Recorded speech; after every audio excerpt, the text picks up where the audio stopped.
All right, we've got Grizzlies, we've got Thunder, and yeah, when you've already won one game on the road in the postseason, in a postseason series, you're singing and dancing. OKC a little more serious before the start of this one, and the Thunder bench would get it going early. Well, the defense was serious, that's for sure. Opening quarter, 28-17, holding the Grizzlies down and doing it with plays like this. Once this team gets in transition, they don't finish above the rim quite like the Miami Heat, but they do finish. Eric Maynor on both of those, and now James Harden to beat the buzzer at the end of the first quarter. 28-17, they had the lead. We go to the second quarter, Grizz would battle. O.J. Mayo with the steal and got a little alley and a nuke. And at this point, you kind of felt like Memphis might start getting back into the game. Darrell Arthur. Greg, you just yelled into my ear. I'm sorry, man. I just get excited when I see plays like that. The lead was down to 5. Now it's the Thunder's turn. Again, having active hands and doing this type of stuff for Oklahoma City really takes the pressure off of this game after a loss like that. And you see Russell Westbrook taking advantage of the post. Talked about that after game 1. And Harden, again for 3, misses that. And look at the activity down low by Ibaka.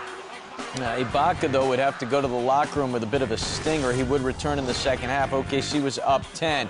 Great defense on the inside for the Thunder against Gasol and Randolph. Yeah, and that, to me, that first quarter in particular, they set the tone. They were not going to be dominated on the interior.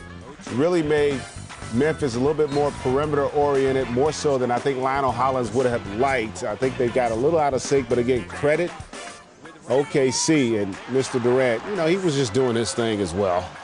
Yeah, that's what they do. Westbrook to Durant on the alley-oop. The lead went to 12, and Ibaka getting ready to come back in after a timeout. Durant going to miss here. Ibaka, I guess he's doing okay. A little push, and he gets the tip in. Good to go. We go to the fourth quarter. More from the bench for OKC.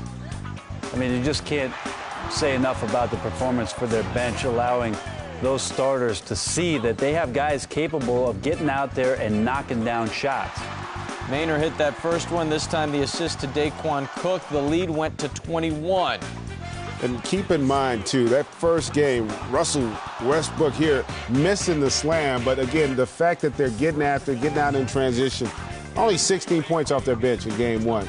Mark, they get 48 in this game. And that, to me, was the difference. That and that defensive intensity we saw in the first half.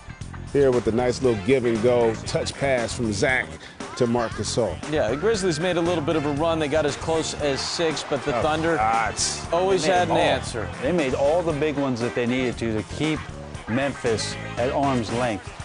Now, here you're going to see Conley driving for the layup, but the big news here is Ibaka comes up limp again.